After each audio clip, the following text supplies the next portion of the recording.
আসসালামু আলাইকুম রহমতুল্লাহি ওয়াবারাকাতুহ।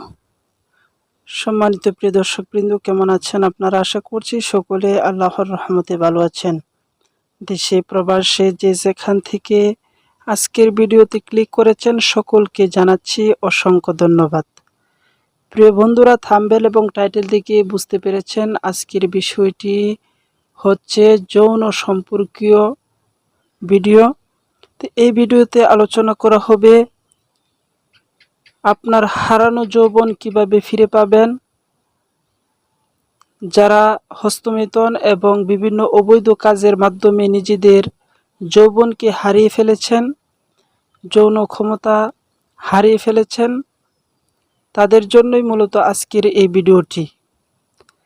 তো প্রিয় দর্শকবৃন্দ, যে আমলটি আজকে আমি আপনাদেরকে বলে দিব, সেই আমলটি যদি আপনি নিয়মিত করতে পারেন এবং বিশ্বাস এবং ইয়াকিনের সাথে করতে পারেন, ইনশাআল্লাহ আপনার যৌন ক্ষমতা আল্লাহ পাক রব্বুল আলামিন অবশ্যই ফিরিয়ে দিবেন। এই যৌন ক্ষমতাকে ফিরিয়ে পেতে হলে আপনাকে ভিডিওটা শুরু থেকে শেষ পর্যন্ত অবশ্যই দেখতে হবে এবং আমি যেই পদ্ধতিতে আপনাকে আমলটি করতে বলবো সেই পদ্ধতিতেই এই আমলটি করতে হবে। তো প্রিয় দর্শক শ্রোতা, এই আমলটি একেবারেই ছোট এবং আল্লাহ তাআলার ৯৯টি গুণবাচক নাম থেকে মাত্র ২টি নাম আপনি জপবেন, ২টি ইসিমের নাম আপনি জিকির করবেন।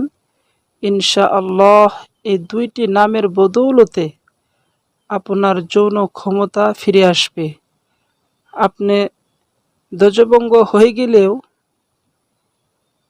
ইনশাআল্লাহ এখন থেকে আপনি আমলটি শুরু করুন।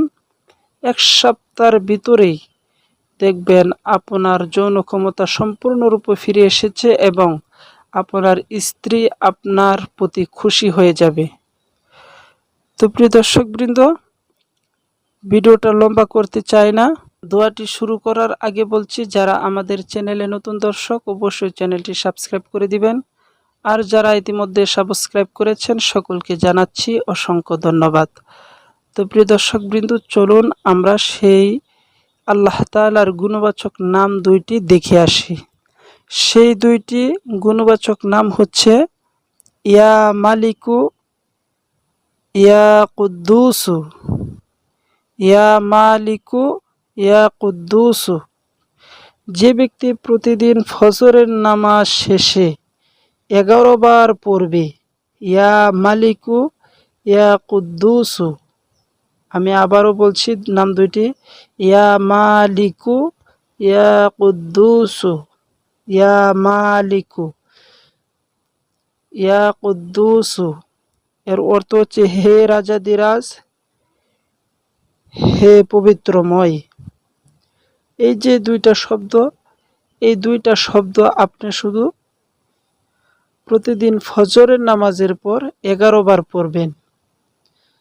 ১১ বার পড়লে আল্লাহ পাক রব্বুল আলামিন এই ২টা নামের বদৌলতে আপনার যৌবন জীবন আবার আল্লাহ পাক রব্বুল আলামিন ফিরিয়ে দিবেন, আর আপনার স্ত্রী আপনার প্রতি খুশি হতে বাধ্য হবে ইনশাআল্লাহ। তো প্রিয় দর্শক শ্রোতা, ইয়া মালিকু, ইয়া কুদ্দুসু এই আমলটি সকলেই করবেন। আপনি উপকৃত হয়েছেন কিনা অবশ্যই আপনি কমেন্ট বক্সে জানাবেন। ধন্যবাদ এতক্ষণ আমাদের সাথে থাকার জন্য। আল্লাহ হাফেজ।